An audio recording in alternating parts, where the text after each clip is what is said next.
L'un fait le bonheur des autres. Ceux qui misent sur le changement climatique, on s'y arrête longuement dans notre grand format.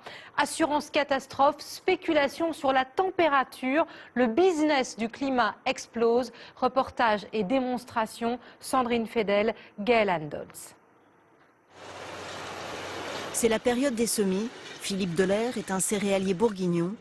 Sur 1000 hectares, il cultive du blé, du colza, de l'orge. En 2012, il a été victime du gel.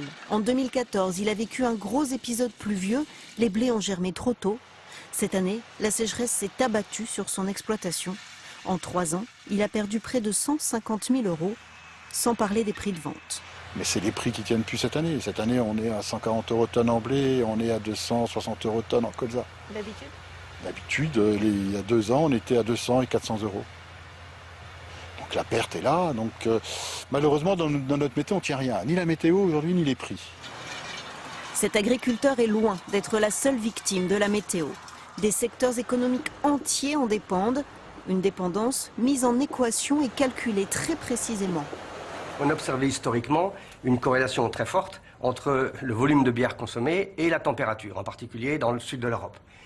Vous avez ici, par exemple, le volume de bière consommée, le volume. Ici, vous avez la température. Et vous observez, évidemment, que le volume de bière consommée est une fonction croissante de la température. De manière très concrète, quand il fait 22 degrés Celsius, eh bien, 1 degré en plus, c'est 7,5% de variation de la consommation de bière. 2 degrés, c'est 15%. Et un jour de pluie en été, c'est 50% de fréquentation en moins pour les parcs d'attractions. EDF a perdu 600 millions € à cause de l'hiver d'août de 2014. 3 jours de neige en 2010 ont coûté 90 millions € à Air France et EasyJet. Ainsi, 2 entreprises sur 3 sont météo-sensibles. Ces aléas météo ont un impact de plus en plus important sur l'économie. C'est le changement climatique, c'est-à-dire que effectivement la météo a toujours influencé les ventes et le comportement des consommateurs, mais entre 1940 et 1980, les anomalies étaient extrêmement faibles, c'est-à-dire l'écart par rapport à la normale était faible.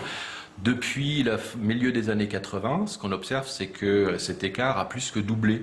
Donc les événements sont beaucoup plus fréquents, intenses. Et du coup, l'impact sur l'entreprise est beaucoup plus élevé. Cette entreprise a compris qu'il y avait là un nouveau marché à développer. Météo Protect analyse les rendements des cultures, les chiffres d'affaires des secteurs sensibles. Elle décortique les données météorologiques, regarde ces températures plus hautes ou plus basses que la normale et propose de nouvelles assurances adaptées à chaque risque. Mais avec le changement climatique, des menaces bien plus graves mettent en danger l'économie. Les événements extrêmes se multiplient dans le monde avec des intensités de plus en plus fortes. L'ouragan Katrina en 2005 a coûté 50 milliards $ à l'économie. Le tsunami au Japon en 2011, 150 milliards €. Et Sandy aux États-Unis en 2012 a aussi dépassé les 50 milliards. Bien sûr, et du riz et d'autres. Alors on en est où sur l'Inde? La saison est finie? La mousson n'a pas été très bonne cette année, entre autres parce que nous sommes dans une année El Niño assez importante. Liberty Specialty Markets est le 3e assureur américain. La société a créé un département entier à Paris pour couvrir les risques climatiques dans le monde. Chaque matin, son responsable agriculture et météo scrute les catastrophes qui guettent. Ça, c'est la prévision d'une dépression tropicale qui est en train de se diriger vers la Chine et les Philippines. On parle de l'agriculture. On a à peu près une estimation que le marché de l'agriculture, de l'assurance agricole dans le monde aujourd'hui est à peu près de 30 milliards $. Il y a 15 ans, on devait être à moins de 4-5 milliards. Donc il y a une vraie explosion de ce secteur-là. Le souci, pour certains spécialistes, c'est que les marchés financiers s'intéressent aujourd'hui aussi à ces catastrophes naturelles et à ces nouveaux types d'assurances. On a pensé à créer un marché au début des années 2000 à Chicago, sur lequel on peut acheter et vendre une nouvelle matière première. C'est plus du blé, ni du pétrole, ni une action, c'est de la température. Cette bourse de Chicago, la voici. C'est là que le prix du blé et du maïs sont négociés, tout comme la météo. Des traders prennent en quelque sorte des paris sur la température qu'il fera dans certaines villes, sur la quantité de pluie ou la force du vent. Ces dernières années sont aussi apparus des produits financiers liés aux tsunamis, tremblements de terre et ouragans. On les appelle des obligations catastrophes. Elles permettent aux assureurs de trouver de l'argent sur les marchés financiers. Le rendement de ces obligations est très élevé. Il est monté à près de 12% après l'ouragan Katrina et s'est établi autour de 8% après le tsunami au Japon et la tempête Sandy. Le marché pour ces produits augmente sans cesse. Il s'est établi autour de 20 milliards de dollars l'an dernier. Mais pour ce spécialiste de la finance de l'environnement, des nouveaux risques élevés surgissent. Les obligations catastrophes étaient au début un produit de niche. Aujourd'hui, de plus en plus, avec le changement sur le marché traditionnel des obligations, commence à être un produit de plus en plus populaire, ce qui attire plus de liquidités, met une pression assez forte sur les rendements.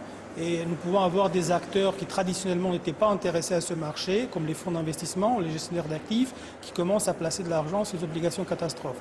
La création de cette mini-bulle, et avec les risques qui sont liés à cet investissement, met les sociétés d'assurance et le secteur de l'assurance et la réassurance dans une situation proche de celle où les banques étaient au début de la crise des subprimes en 2007-2008.